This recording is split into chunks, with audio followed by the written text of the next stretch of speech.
السلام عليكم ورحمة الله. وعليكم السلام ورحمة إن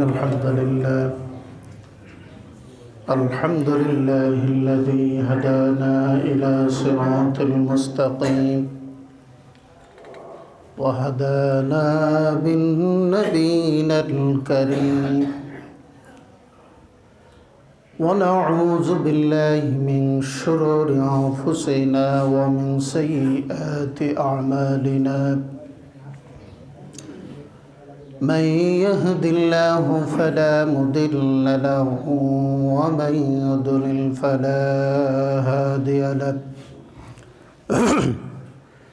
ونشهد أن لا إله إلا الله وحده لا شريك له. ونشهد أن سيدنا وحبيبنا ومولانا محمدًا عبده ورسوله الذي أرسله بالحق بشيرًا ونذيرًا وداعيًا إلى الله بإذنه سراجًا وقمرًا منيرًا. فقد قال الله تعالى في كلامه المجيد والفرقان الحميد: أعوذ بالله من الشيطان الرجيم. بسم الله الرحمن الرحيم. إن الله وملائكته يصلون على النبي يا أيها الذين آمنوا صلوا عليه وسلموا تسليما. اللهم صل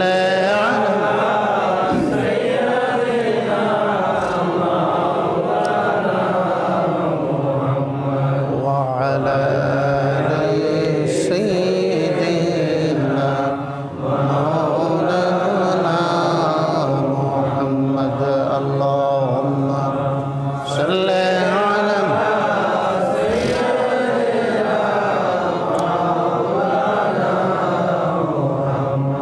وعلى آل سيدنا مولانا محمد.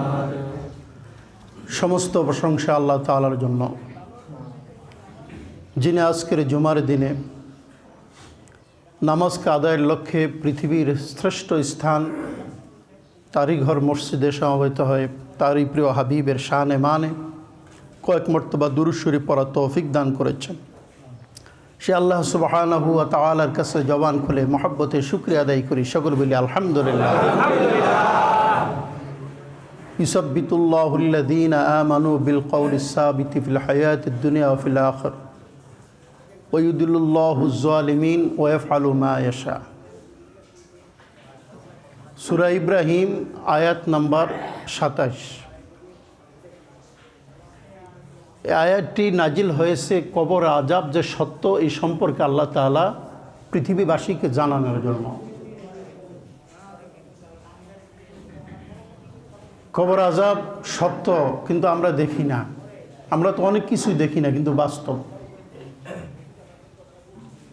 অণুবীক্ষণ যন্ত্র যদি পৃথিবীতে আবিষ্কার না হতো, করোনা ভাইরাসটা কী জিনিস আমরা কি বুঝতাম, চিনতাম? কেউ চিনতাম না।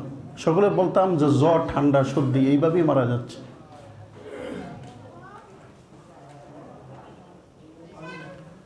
অণুবীক্ষণ যন্ত্র যদি পৃথিবীতে বিজ্ঞানীগণ আবিষ্কার না করতেন, তাহলে আমরা বুঝতাম না সূক্ষ্ম সূক্ষ্ম বিষয়গুলি কীরকম। আমাদের খালি চোখে অনেক কিছু আমরা দেখি না, কিন্তু বাস্তব। আমরা তো জিন দেখি না, কিন্তু বাস্তব জিন তো আছে। বাতাস শরীরে প্রবাহিত হয়, অক্সিজেন আমরা নেই, কিন্তু এগুলি তো দেখি না, কিন্তু অনুভূতি হয়। ফুলের ঘ্রাণ পৃথিবীতে আমরা অনুভব করি, কিন্তু ফুলের ঘ্রাণ তো দেখা যায় না। আল্লাহ আছে সেটাও আমরা অনুভব করি, বাস্তবতাও প্রমাণ পাই, কিন্তু আল্লাহকে তো দেখা যায় না। ঠিক তো দ্রুবী কবরের আযাব সত্য, কিন্তু দেখা যায় না।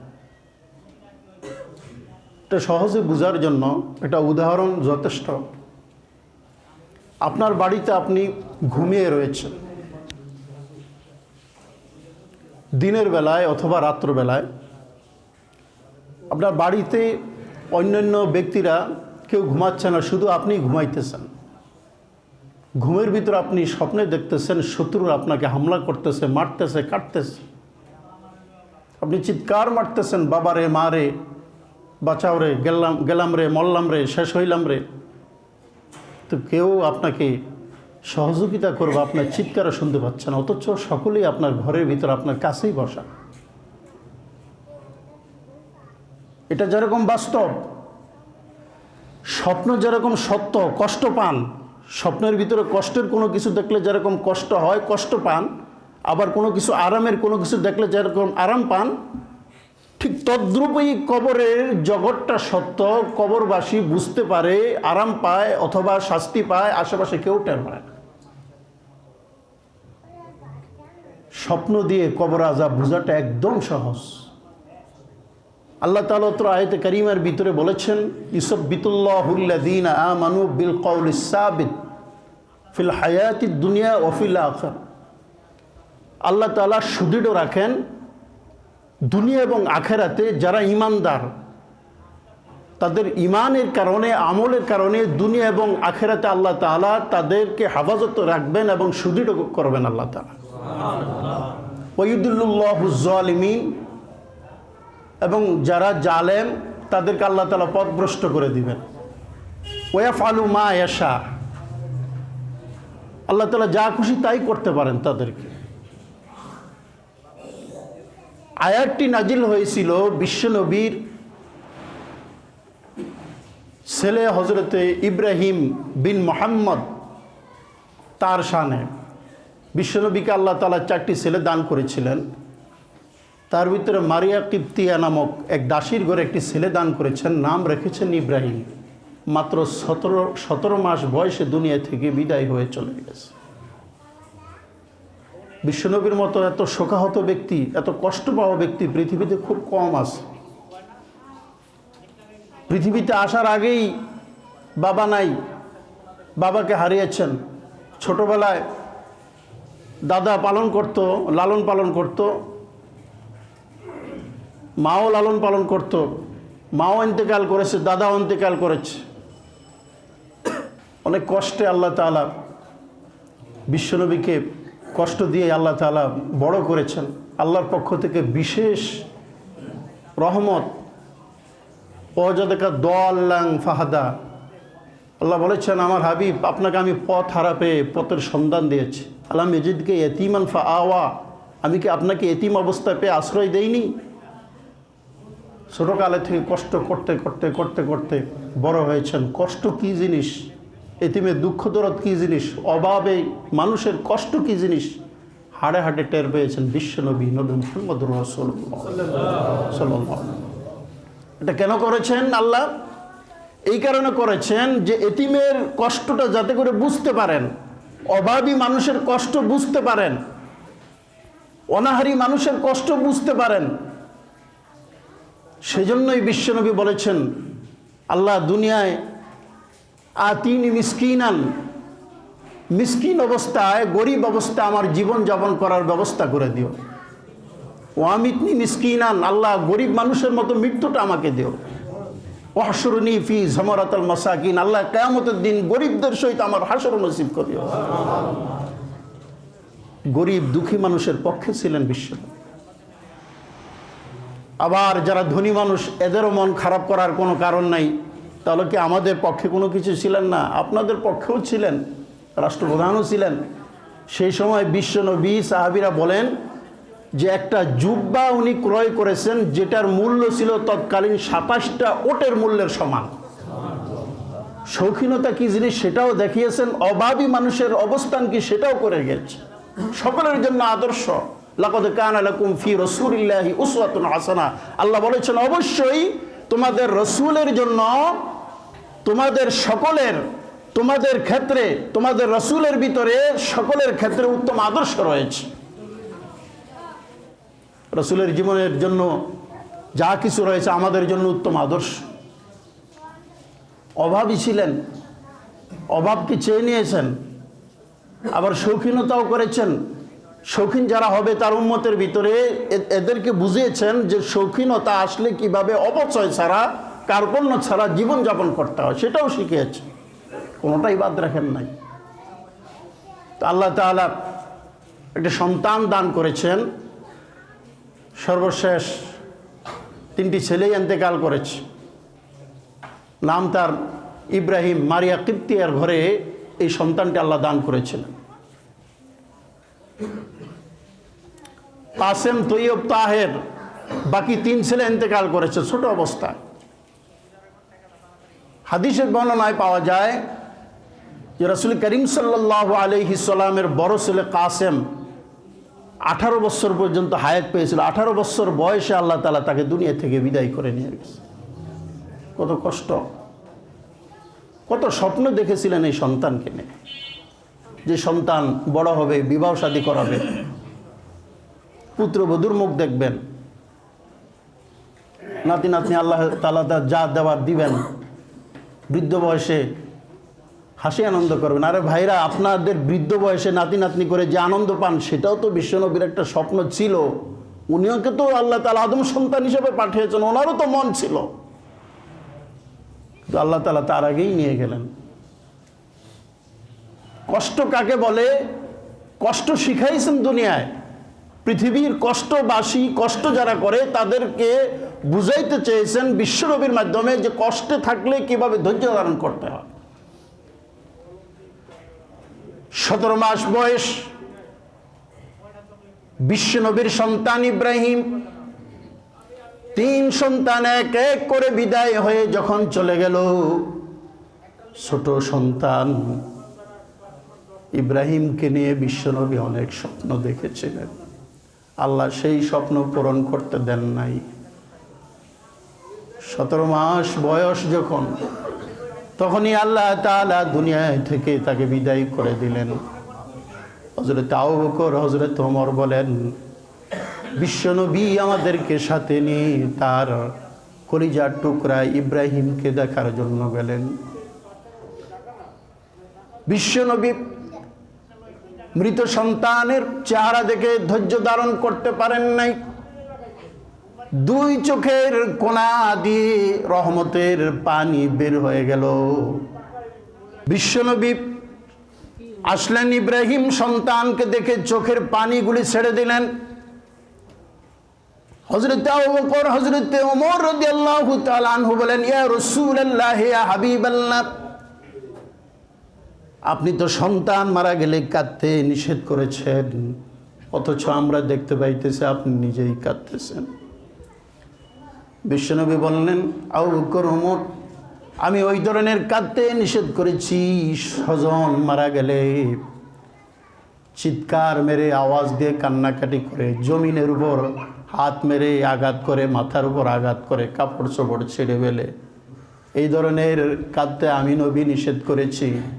কিন্তু যেই কাদা তোমরা আমার চোখের ভিতরে দেখতে পাচ্ছ, 2 চোখের কোনা দিয়ে পানি বের হয়েছে, এটা তো ওই ধরনের কাদা না, এটা হচ্ছে আল্লাহর পক্ষ থেকে বাবা মার সন্তানের জন্য বিশেষ রহমত।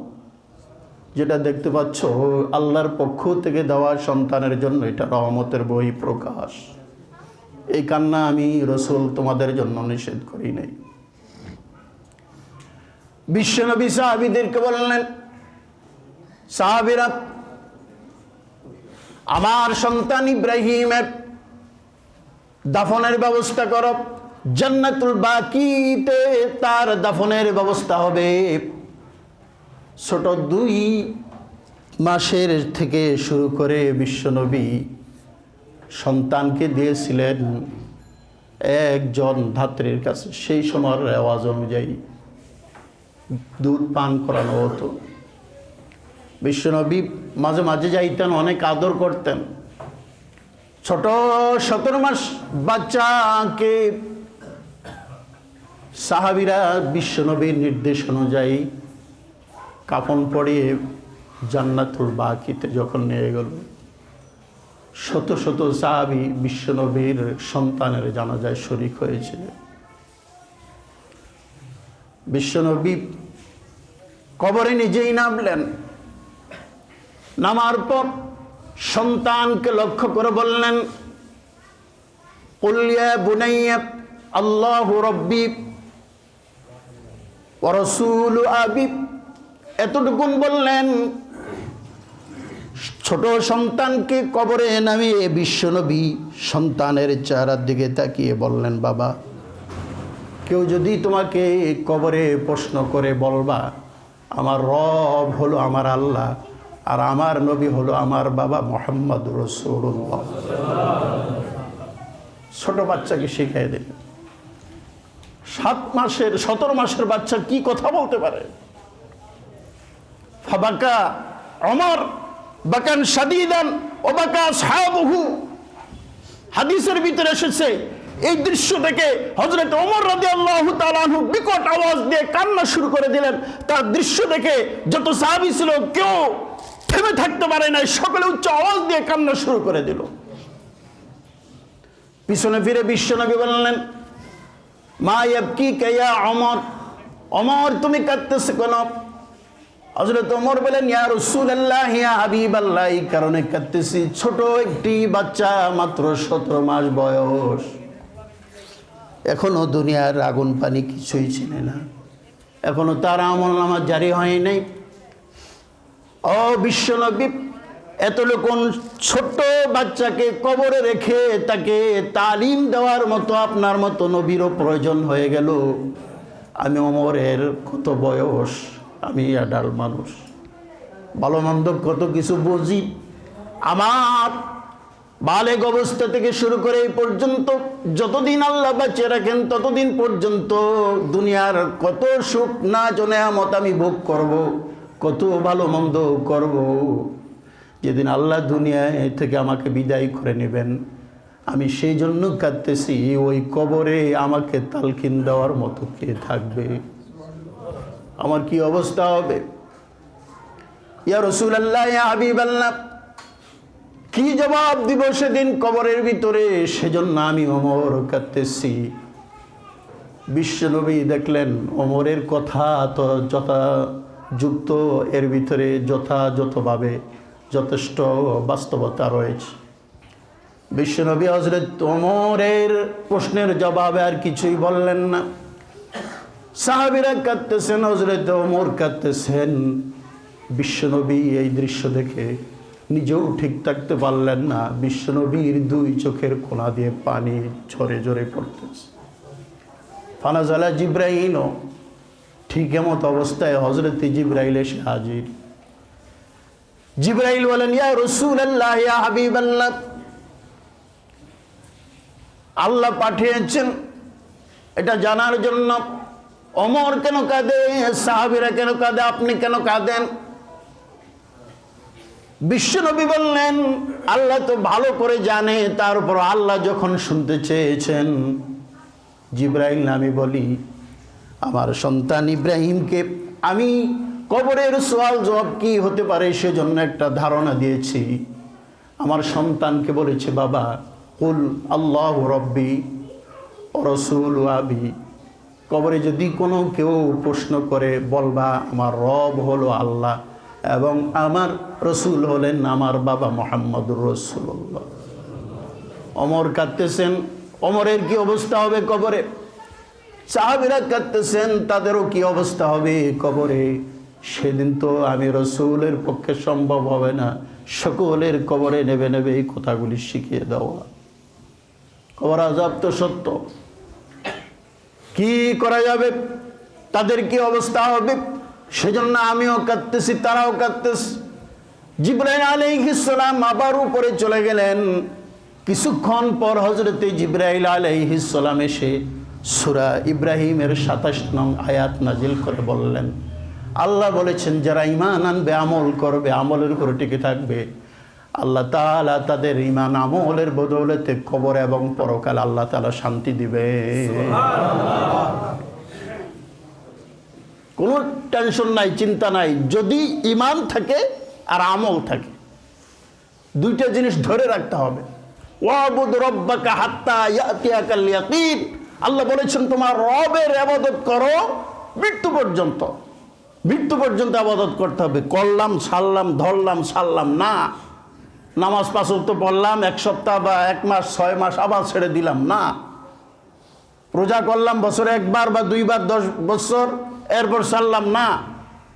হক হালালিভাবে চললাম 1 বছর, এরপর ছেড়ে দিলাম, লোভে পড়েন না। আপনি যখন ধরবেন, ধরার মতো ধরবেন এবং এটা নিয়ে মৃত্যু পর্যন্ত আপনাকে ধরে রাখতে হবে এবং এই অবস্থায় দুনিয়া থেকে বিদায় হতে হবে, তাহলে গিয়ে আপনি সবল হইতে পারবেন কবরের ভিতরে। এটাই আল্লাহ তাআলা অত্র আয়াতে কারিমার ভিতরে বলে দিয়েছে। কবরে আযাব সত্য, কিন্তু বাস্তবে আমরা দেখি না। বাস্তবে দেখি না, স্বপ্ন যেরকম দেখি না, কবর আযাব সত্য ঠিক সেরকম দেখি না। কবরের আযাব যে সত্য তার বাস্তবায়ন বিশ্বনবী সরাসরি বহুবার দেখেছেন। হাদিসের ভিতরে বহু ইঙ্গিত পাওয়া যায়। হযরত যায়েদ বিন আরকাম রাদিয়াল্লাহু তাআলা আনহু বিশ্বনবীর একজন সাহাবী ছিলেন। উনি বলেন যে বিশ্বনবীর সহিত আমরা এক সফরে যাইতেছি।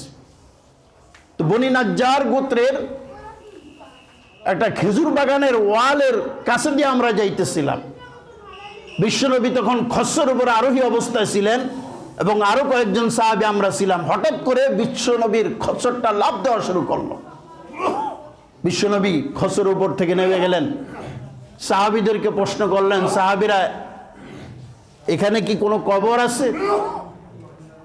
একজন বলে, ইয়া রাসূলুল্লাহ, ইয়া হাবিবাল্লাহ, এখানে পুরাতন আমলের কয়েকটি কবর আছে, 5টি 6টি কবর হবে। রাসূল বলতেছেন এই কবরের ভিতরে আযাব হইতেছে।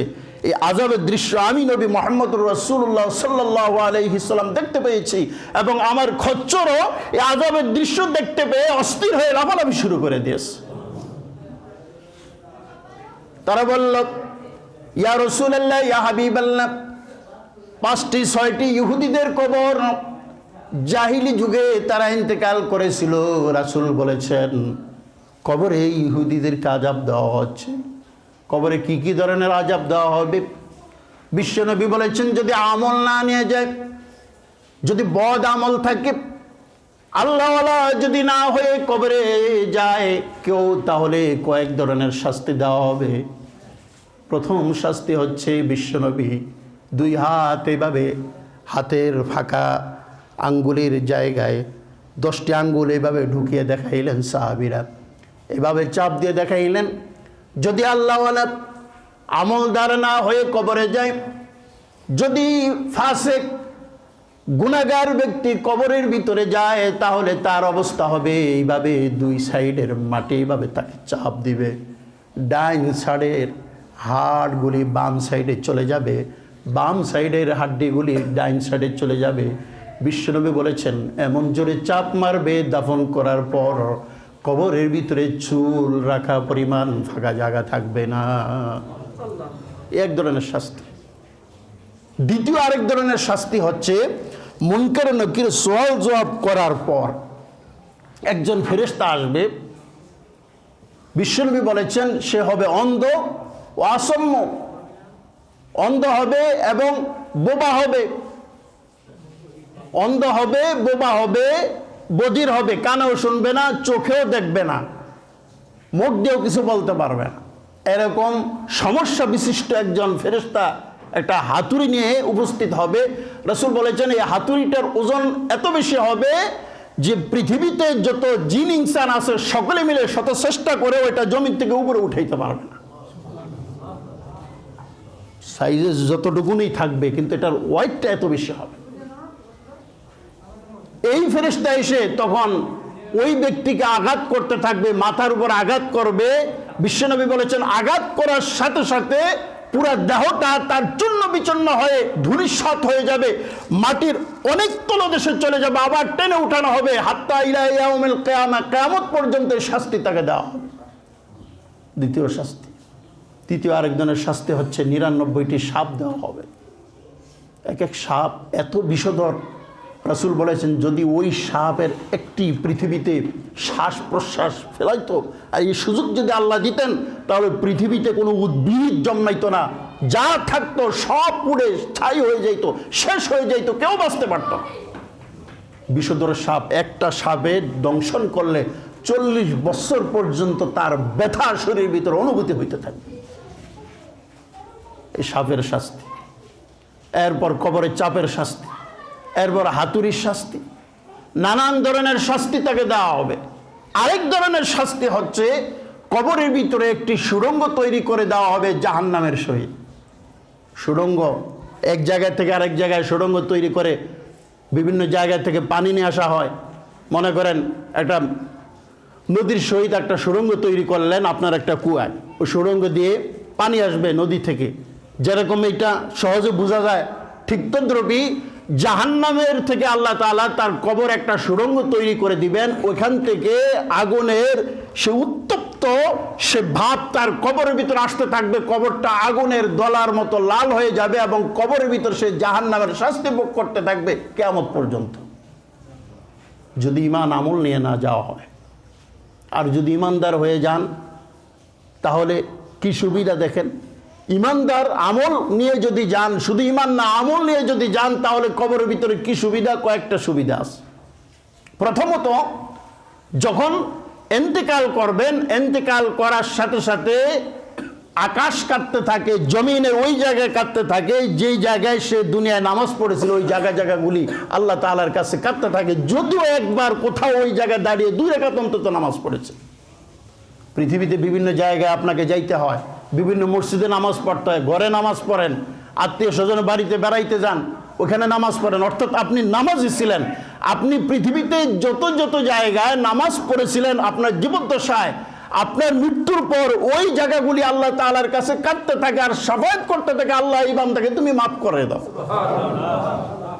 2 নম্বর, হাদিসের ভিতরে এসেছে আল্লাহ তাআলা আকাশের ভিতরে 2টা ছিদ্র প্রত্যেক মানুষের জন্য করে রেখেছেন। একটা ছিদ্র দিয়ে আল্লাহ তাআলা বান্দার রিজিক পরিবেশন করেন। আকাশ থেকে রিজিক আসে।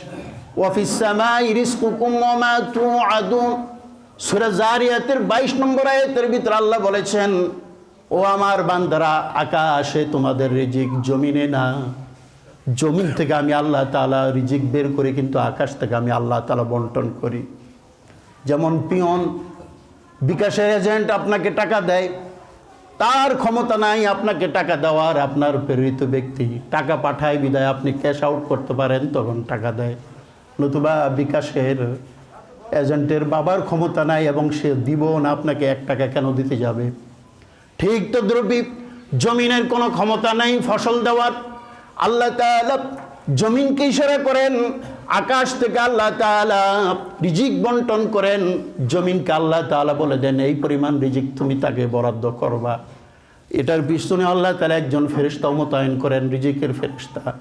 ওই রিজিকের ফেরেশতা সারাদিন আপনি কি খাবেন, আপনার হায়াত পর্যন্ত কোথায় আপনি যাবেন, কতটুকুন খাবার খাইবেন, ওই ফেরেশতার কাজ হচ্ছে সেই রিজিকগুলি আপনার কাছে হাজির করা। যদি আল্লাহওয়ালা ব্যক্তি হয়ে থাকেন, আপনি যেদিন ইন্তেকাল করেন সেই ফেরেশতা এসে আপনার কাছে বিদায় নেবে। ও আল্লাহর বান্দা, সারাদিন শত চেষ্টা করেও এক টুকরো খাবারের বন্দোবস্ত তোমার জন্য করতে পারি নাই।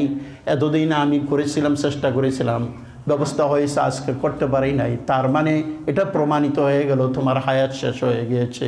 আমি আপ্রাণ চেষ্টা চালিয়েছি, আবার দেখা হবে পরকালে। এই কথা বলে রিজিকের ফেরেশতা বিদায় হয়ে চলে যাবে। হাদিসের ভিতরে এসেছে, বিশ্বনবী বলেছেন, প্রত্যেক ব্যক্তির আকাশে, প্রত্যেক ব্যক্তির জন্য 2টা ছিদ্র থাকে, তার ভিতরে একটা ছিদ্র দিয়ে আল্লাহ তাআলা আকাশ থেকে তার রিজিক বন্টন করেন। বান্দা যখন ইন্তেকাল করে ওই ছিদ্রটা তখন বন্ধ হয়ে যায়। ওই ছিদ্র থেকে আল্লাহ তাআলার কাছে ছিদ্র তখন আল্লাহর কাছে ওই বান্দার জন্য শাফায়াত করে আর বলে, আল্লাহ এই ছিদ্র দিয়ে ওই বান্দার জন্য তুমি রিজিকের বন্দোবস্ত করতা। আল্লাহ তোমার সেই বান্দাকে দুনিয়া থেকে তুমি তুলে নিয়ে গিয়েছো। ও আল্লাহ, তোমার কাছে আমি ফরিয়াদ করি ওই বান্দাকে তুমি অবশ্যই মাফ করে দাও। আরেকটি আমলের ছিদ্র থাকে, দুনিয়ায় যত আমল করেন ভালো আমল আল্লাহ তাআলার দরবারে ওই ছিদ্র দিয়ে আমলগুলি পৌঁছতে থাকে। হাদিসের ভিতরে বিশ্বনবী বলেছেন প্রত্যেক দিন 2 বার করে আল্লাহ তাআলার কাছে আমলনামা পৌঁছতে থাকে। কোনো কোনো বর্ণনা এসেছে সপ্তাহে 2 দিন, সোমবার অথবা বৃহস্পতিবার আমলগুলি আল্লাহ তাআলার কাছে পৌঁছতে থাকে। আল্লাহ তাআলা আমলনামাগুলো সেদিন গ্রহণ করেন। সোমবার এবং বৃহস্পতিবার বান্দা যখন ইন্তেকাল করে তখন সেই ছিদ্রটিও বন্ধ হয়ে যায়। ওই ছিদ্র আল্লাহ তাআলার কাছে ফরিয়াদ করে, আল্লাহ আপনি কেন ওই বান্দাকে এভাবে মাফ করবেন না? এই ছিদ্র দিয়ে তো আমল উঠতো। ও আল্লাহ তাআলা, আমি সুপারিশ করি তার জীবনের সমস্ত গুণাগুলি মাফ করে দেন এবং তাকে আপনি পরকালে জান্নাতের ব্যবস্থা করে দিবে। তাহলে জমিন আপনার জন্য শাফায়াত করবে, আকাশও আপনার জন্য শাফায়াত করবে যদি আল্লাহওয়ালা হন, আমলদার হন। এরপর আরেকটি সুবিধা, মৃত্যু বরণ করার সাথে সাথে জল জল করে উজ্জ্বল করে জ্বলতে থাকে এত সুন্দর নুরানি একদল ফেরেশতা নিয়ে মালাকুল মউত আজরাইল ফেরেশতা জান্নাতের কাফনের কাপড় এবং জান্নাত থেকে সুগন্ধ নিয়ে ওই মুমূর্ষু ব্যক্তির কাছে এসে হাজির হয়ে যায়। এবং বান্দা চোখের দৃষ্টিসীমা যখন এইভাবে ফেলে তখন চতুর্দিকে যতদূর পর্যন্ত তার দৃষ্টিশক্তি যায় ততদূর পর্যন্ত সে দেখতে থাকে আল্লাহর রহমতের ফেরেশতা এসে হাজির হয়ে গেছে।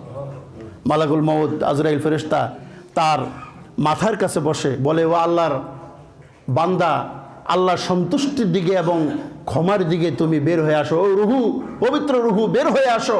এভাবে যখন বলে, বিশ্বনবী বলেছেন ভরা কলসি এভাবে কাত করে ঢাললে যেভাবে পানিগুলো বের হয়ে যায় কলসির কোনো সমস্যা হয় না। যখন ওই মালাকুল মউত উত্তম সুরতে আল্লাহওয়ালা ব্যক্তিকে তার শিরে বসে এইভাবে ডাক দেয়, তার রুহুটা এইভাবে আরামে বের হয়ে আসে, তার দেহটা আর পায় না, কোনো কষ্টের অনুভূতি হয় না।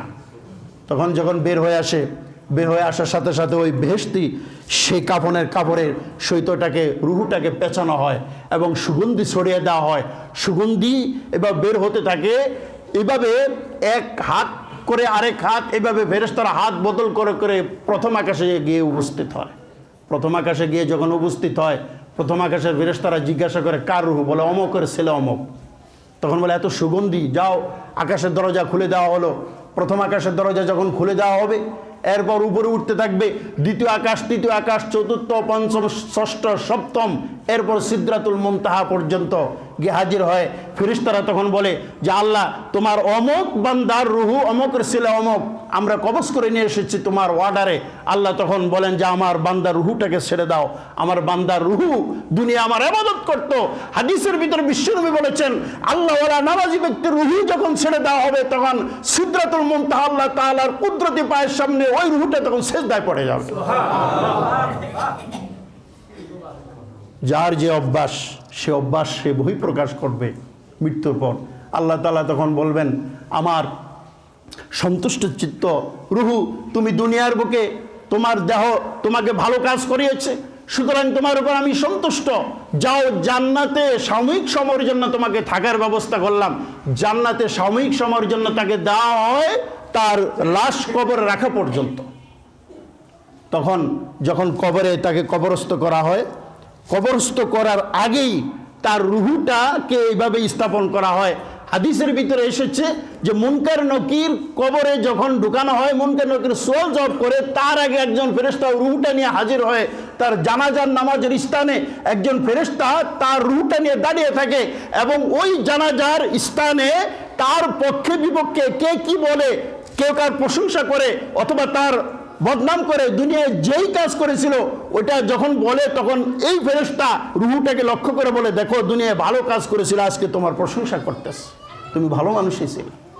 আর পিছনে পিছনে যে বললাম মরছে, আল্লাহ আবদ বিদায় করছে, ওর যন্ত্রণায় এলাকায় থাকতে পারতাম না, ওর যন্ত্রণায় আমি ঠিকমতো মাল বেচতে পারতাম না, এরকম কোনো খারাপ কোনো কিছু যদি থাকে আর যদি মন্তব্য করে, তাহলে ওইটা ওই রুহুকে লক্ষ্য করে ফেরেশতা বলে যে তুই কত খারাপ মানুষ ছিলি, দেখ তোর আমল নামা নিয়ে আজকে তোর মৃত্যুর পরে মানুষ এইভাবে শোক প্রকাশ করতেছে না, বরং তারা আরও তোর বিষয়ে আনন্দ প্রকাশ করতেছে, তারা দুঃখ করতেছে না, বরং তারা আরও এই বিষয়ে জিদ প্রকাশ করতেছে। তখন সেই রুহুটাকে লজ্জা দেওয়া হয়। যখন কবরে রাখা হয়, রাখার পর এবার আমল নামাগুলি এসে হাজির হয়ে যায়। নামাজ, রাসূল বলেছেন নামাজ এসে মাথার কাছে এসে হাজির, এক যুবকের আকৃতিতে। যদি সে দানকারী হয়, দাতা হয়, তাহলে তার দানগুলি এসে ডাইন সাইডে, রোজা বাম সাইডে, হজ করে থাকলে হজ আরেক সাইডে, যত ভালো গুণ ছিল কোরআন তেলাওয়াত কোরআনটা আরেক সাইডে, এরপর যত ভালো গুণ ছিল সমস্ত গুণের এই সবগুলি এক একটা যুবকের রূপ ধারণ করে তার চতুর্দিকে এইভাবে গ্রাও করে বসে পড়ে। মুনকার নকির সওয়াল জবাব করার সময় যখন আসে, তখনও দাফন করার পরে স্বজনরা বিদায় হয়ে যায় না। বিশ্বনবী বলেছেন, জুতার আওয়াজ যখন ওই কবরের ভিতরে শুনতে পাওয়া যায় যেই সময়টুকুন, ওই সময় নিয়ে তখন তার দেহের ভিতরে তার রুহটাকে সংযোজন করা হয়। তখন ওই কবরের ভিতরে মুর্দার ব্যক্তি তার স্বজনেরা যে বিদায় হয়ে যাচ্ছে জুতার আওয়াজ পর্যন্ত শুনতে পায়। এতটুকুন কাছে অবস্থায় মুনকার নকির এসে হাজির। মুনকার নকির যখন এসে হাজির হয়ে যায় তখন চতুর্দিকে আমলগুলি বাধা দেয়, বলে এই দিক দিয়ে আসা যাবে না। এই লোকটি নামাজে ছিল, এই লোকটি নামাজে ছিল, আমি মাথার কাছে এসেছি, আমি নামাজ মাথার কাছে আসতে দিব না। পায়ের কাছে যায়, তখন আরেক আমল বাধা দেয়, খবরদার এই দিক দিয়ে আসা যাবে না, এই লোকটা এই কাজ করেছে, আমি অমুক আমল, এই দিক দিয়ে আসা যাবে না। ডাইন সাইডে, বাম সাইডে, চতুর্থ সাইডে তো যখন যায় তখন চতুর্দিকে আমলগুলি সেই ব্যক্তিকে বাধা দেয়। হাদিসের ভিতরে বিশ্বনবী বলেছেন, সেই মুর্দার ব্যক্তির কাছে তখন মনে হয় যে এখন বোধহয় সূর্য অস্তমিত হবে, সূর্য এখন ডুববে ডুববে ভাব, আসর নামাজ পড়া হয় নাই, বোধহয় আমি এখনো দুনিয়ার হালতে আছি, তার কাছে এরকম মনে হবে। তখন বিভিন্ন আমল চতুর্দিকে যখন বসে থাকবে, সে মনে করবে দুনিয়ার কোনো ব্যক্তি তারা, তখন বলবে দানি উসাল্লি রাকাতাইন, আমাকে আগে ছাড়ো, আমি আসরের নামাজ পড়বো, তারপরে তোমাদের সহিত কথা বলবো। সকল বলবে না, এটা দুনিয়ার জগৎ না, তুমি নামাজে ছিলে, এটা আমরা বুঝতে পারছি, আমি তোমার নামাজ, আমি তোমার অমুক আমল, এটা কবরের জগৎ, চতুর্দিকে তোমাকে গ্রাহ্য করে আমরা বসে রয়েছি, তোমাকে এইভাবে নিরাপত্তা দেওয়ার জন্য, শুধু কবর নয় আল্লাহর জান্নাতে যাওয়া পর্যন্ত তোমার সঙ্গে আমরা থাকবো, তোমার সঙ্গ ত্যাগ করবো না। সুবহানাল্লাহ। মুনকার নকির তখন আসে, সওয়াল জবাব করে, মান রব্বুকা ওয়া মান দীনুকা ওয়া মান নাবিয়ুকা। বিশ্বনবী যেটা তার সন্তানকে শিখাইছিলেন, এটা সকলকেই করবে। মান রব্বুকা ওয়া মান দীনুকা ওয়া মান নাবিয়ুকা। আপনি ভাবছেন আমি 3টা আরবির জবাব মুখস্থ করে যাইব, সুতরাং আমলের দরকার নাই। না, আপনি যতই মুখস্থ করে যান, আমল যদি আপনি না করেন ওখানে ভুলে যাবেন। আর আপনি কিছুই জানেন না, আরবিও জানেন না, বাংলাও ভালো করে বলতে পারেন না, লিখতেও পারেন না, কোনো ভাষাই জানেন না, আপনি শিক্ষিত না, অশিক্ষিত মূর্খ মানুষ, কিন্তু আপনার আমল ভালো, আপনি আল্লাহওয়ালা ব্যক্তি। হাদিসের ভিতরে এসেছে দাফন করার সাথে সাথে আল্লাহ তাআলা আরবি ভাষার জ্ঞান আপনার নলেজের ভিতরে ঢুকিয়ে দেবেন। আপনি জবাব নিজের থেকেই দিবেন যে রব্বি আল্লাহ, আমার রব হলো আল্লাহ, ওমান নাবিয়ুকা, তোমার নবীকে। তখন সেই ব্যক্তি বলবে যে নবিয়িনা মুহাম্মদুর রাসূলুল্লাহ। তারপর প্রশ্ন করা হবে ওমা দীনুকা, দীনিল ইসলাম, আমার ধর্ম হলো ইসলাম। যখন এই 3টা প্রশ্নের জবাব আপনি দিয়ে দিবেন, ফানাদা মুনাদিয়ান ফিস সামা সাদাকা আবদি, আকাশ থেকে একটা আওয়াজ আসবে যে আমার বান্দা যথাযথভাবে সত্য বাস্তব কথাগুলি বলেছে। ফাফরিশু মিনাল জান্নাহ, জান্নাতি লেবাস এনে, জান্নাতি বিছানা এনে আমার বান্দার কবরের ভিতরে বিছিয়ে দাও, জান্নাতি লিবাস এনে আমার বান্দার শরীরের ভিতরে পরিয়ে দাও। এরপর বলবে যে জান্নাত থেকে একটা সুড়ঙ্গ তৈরি করে দাও আমার বান্দার কবর পর্যন্ত, জান্নাতের আরাম আয়েশ যাতে করে কিয়ামত পর্যন্ত সে কবরের ভিতরে পেতে থাকে। এরপর আরেকটা ঘোষণা দেওয়া হবে যে কবরটাকে 70 গজ প্রশস্ত করে দাও। কবরটাকে 70 গজ যখন প্রশস্ত করে দেওয়া হবে, এখন কবরের ভিতরে আপনি কি পাইলেন? জান্নাতি লেবাস পাইলেন, জান্নাতি বিছানা পাইলেন, জান্নাতি পরিবেশ পাইলেন, কবরটাও প্রশস্ত হইল, অর্থাৎ এখানে আপনার একটা জান্নাতি কামরাই সৃষ্টি হয়ে গেল। এই অবস্থায় যখন আল্লাহওয়ালা বান্দা পাবে, পাওয়ার পর সে তখন ওই ফেরেশতাদেরকে লক্ষ্য করে বলবে, আমলদেরকে লক্ষ্য করে বলবে যে আমি যে কবরের ভিতরে এত শান্তি অবস্থায় আছি, আমাকে যে এই পুরস্কার দেওয়া হয়েছে, আমাকে দুনিয়ায় পাঠানো হোক, আমার স্বজনদের সহিত আমি একটু দেখা করে এই কথাটা বলে আসি। ফেরেশতারা তখন বলবে দুনিয়ায় তুমি যে কি করবা, আর দুনিয়ায় গিয়ে এই আরামের পরিবেশ আর পাইবে না, আর সুযোগও নাই। সুতরাং তুমি এক কাজ করো, এই পরিবেশের ভিতরে তুমি একটা ঘুম দাও, নুম কানাউমিল উরুস, তুমি ঘুম দাও বাসর রাত্রে যেভাবে দুলা ঘুমায়, যেভাবে বর ঘুমায়, আরামের ঘুমায় তার সঙ্গী সাথীকে নিয়ে, তুমি এমন একটা ঘুম দাও, এই আরামের পরিবেশে এক ঘুমে কিয়ামত কায়েম হয়ে যাবে, মোটেও তুমি টের পাইবে না। তখন যখন সে ঘুমাইবে, ঘুমানোর পর যখন ইসরাফিল আলাইহিস সালাম সিংহায় ফুৎকার দিবে, হাজার হাজার বৎসর পর, শত শত বৎসর পর সময়, লক্ষ লক্ষ বৎসর পর আগের সময়, এই বিভিন্ন হাজার হাজার বৎসর, লক্ষ লক্ষ বৎসর, শত শত বৎসর কবর এসে ঘুমাইবে। ঘুমানোর পর যখন ইসরাফিল আলাইহিস সালাম সিংহায় ফুৎকার দিবে, ওয়ানফাখা ফিস-সূর ফাসা'iqa মান ফিস-সামাওয়াতি ওয়া মান ফিল আরদ ওয়ানফাখা ফিস-সূর ফাইদা হুম কিয়ামুন ইয়ানজুরুন। আল্লাহ কোরআনুল কারীমের ভিতরে বলেছেন দুটা ফুৎকার দেওয়া হবে। প্রথম ফুৎকারে পৃথিবী ধ্বংস হবে, 40 বৎসর পর আরেকটা ফুৎকার দেওয়া হবে, পৃথিবী গঠন হবে। এই গঠন হওয়ার সময় দ্বিতীয় ফুৎকারের সময় সে তার তখন ঘুম ভাঙবে। ঘুম ভাঙার পর সে তখন কবর থেকে উঠবে আর এবার মাথা ঝাড়বে। ক্বালু ইয়া ওয়াইলানা মান বা'সানা মিন মারকাদিনা হাযা মা ওয়া'দার রহমান ওয়া সাদাকাল মুরসালুন। সে তখন মাথা ঝাড়বে আর চোখ এভাবে ডলতে থাকবে। সকালবেলা ঘুম থেকে উঠলে যেভাবে অবস্থা হয়, কম ঘুম হইলে বলে রাত্রেটা কোন দিক দিয়ে পার হয়ে গেল, ঘুমিয়ে মজা পাইলাম না। রাত্রে যদি ছোট হয়, আপনি 12টা, 1টা, 2টা, 3টা বাজে যদি ঘুমান, আর ফজরের সময় যদি আপনাকে উঠিয়ে দেওয়া বা উঠতে হয় ফজরের নামাজের সময়, তখন চোখ ডলে আর বলে যে এত তাড়াতাড়ি রাত্রটা পার হয়ে গেল, ঘুমিয়ে মজা পাইলাম না। ঠিক তদ্রূপই ওই আল্লাহওয়ালা মুর্দার ব্যক্তি কবর থেকে উঠবে আর চোখ ডলতে থাকবে আর মাথায় ভাবে ঝাড়তে থাকবে, হাসের মহাময়দানে উঠতে থাকবে আর বলতে থাকবে যে আমি এইমাত্র ইন্তেকাল করলাম আর মুহূর্তের ভিতরে কিয়ামত কায়েম হয়ে গেল, যে আমি একটুও টের পাইলাম না, এত অল্প সময় আমাকে কবর রাখা হইল। ফেরেশতারা বলবেন না না, তুমি অল্প সময় থাকো নাই, হাজার হাজার বছর কবরের ভিতরে টের পেয়েছো। জান্নাতি লিবাসের ভিতরে, জান্নাতি পরিবেশের ভিতরে, জান্নাতি বিছানার ভিতরে তুমি ঘুমিয়েছো, যার কারণে মুহূর্তের ভিতরে তোমার টেরও হয় নাই। তুমি মনে করছো সামান্য সময় অতিবাহিত হয়েছে, না, হাজার হাজার বছর অতিক্রান্ত হয়েছে, তুমি মোটেও টের পাও নাই। এই একটা শান্তি কবরের ভিতরে পাওয়া যায়। শুধু দরকার আল্লাহওয়ালা হওয়া, আমলদার হওয়া। যদি আল্লাহওয়ালা হন, আমলদার হন, তাহলে এই শান্তিগুলি দুনিয়ায় পাইবেন, কবরের ভিতরে পাইবেন। পরকালে আরেকটা সুযোগ আল্লাহ তাআলা দিবেন। সেই সুযোগটা কি? সেই সুযোগটা হচ্ছে যে কবর থেকে যখন আপনি হাসর মহাময়দানে উঠবেন, তখন খালি পায়ে আপনাকে উঠে হাসর মহাময়দানে নিয়ে যাওয়া হবে না। আল্লাহর হাবিব বলেছেন যে আল্লাহ তাআলা জান্নাতি ওট পাঠিয়ে দিবেন, সে ওট কবরের কাছে এসে হাজির হয়ে যাবে, বলবে আল্লাহর বান্দা কষ্ট করে হাসর মহাময়দানে পায়ে হেঁটে যাইতে হবে না, তুমি আমার পিঠে উঠো, আল্লাহ আমাকে পাঠিয়েছেন, আমি তোমাকে হাসর মহাময়দানে পৌঁছে দেবো। সুবহানাল্লাহ।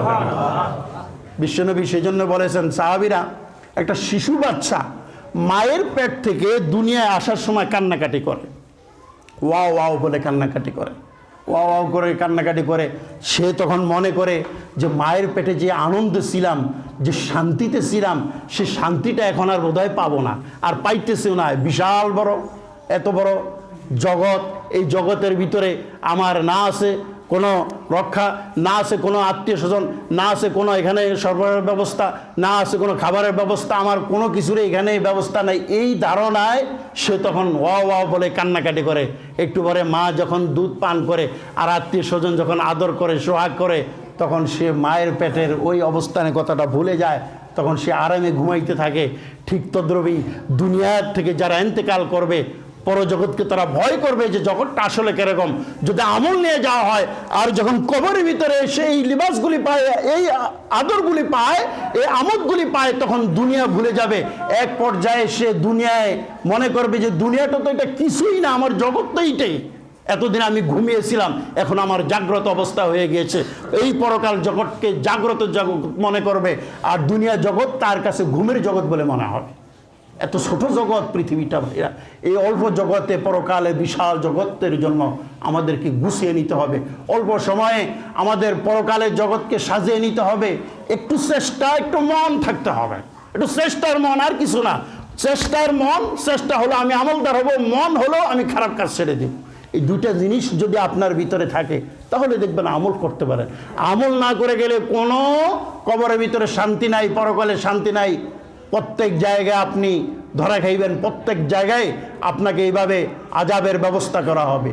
এরপর দেখেন, মানুষ মৃত্যুর পর যখন রুহুগুলা যায়, যাওয়ার পর দুই জায়গায় যায়, একটা হচ্ছে আইলিন আর একটা হচ্ছে সিজ্জিন। আইলিন হচ্ছে এই সিদরাতুল মুনতাহা, সপ্তম আকাশের পর একটা জগৎ আছে, সেই জগতে আল্লাহ তাআলা বিশাল বড় একটা ঘর তৈরি করে রেখেছেন। ওখানে মোমেনদের রুহুগুলি, আল্লাহওয়ালা লোকের রুহুগুলি এখানে রাখা হয়।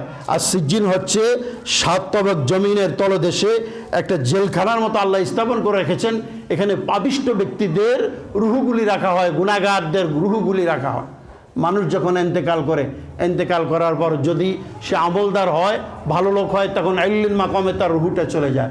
যাওয়ার পর ওইখানে আপনার যত আত্মীয় স্বজন, মনে করেন আপনার বাবা এন্তেকাল করলো, মা এন্তেকাল করেছে আগেই, দাদা এন্তেকাল করেছে, দাদি এন্তেকাল করেছে, আপনার পূর্বপুরুষ যারা এন্তেকাল করেছে, এদের ভিতরে যারা আমলদার, তাদের রুহুগুলো ওখানে পাইবেন। যখন আপনি এন্তেকাল করবেন, এন্তেকাল করার পর তখন ওই রুহুগুলো এসে ঘিরে ধরবে মৌচাকের মতো, মৌমাছির চাক যেভাবে ঘিরে ধরে, এসে তখন দুনিয়ায় যাদেরকে আপনি চিনতেন, যারা আপনাকে চিনত, যারা ইন্তেকাল করেছে আপনার আগে, তারা তখন তাদের রুহগুলো এইভাবে ঘিরে ধরবে, বলবে দুনিয়া থেকে তুমি আসছো, তোমার কাছে আমাদের কিছু কথা, কিছু জানার বিষয়। সাথে সাথে কিছু রুহ বাধা দেবে, খবরদার এখন ডিস্টার্ব দেওয়ার দরকার নেই, একটু বিশ্রাম করার সুযোগ দাও। সে আসছে, দুনিয়া ত্যাগ করে আসছে, অনেক কষ্ট হয়েছে তার, একটু বিশ্রাম নেওয়ার সুযোগ দাও। বিশ্রাম যখন তাকে একটু করতে দেওয়া হবে, তখন ওই রুহগুলো এসে হাজির হয়ে যাবে।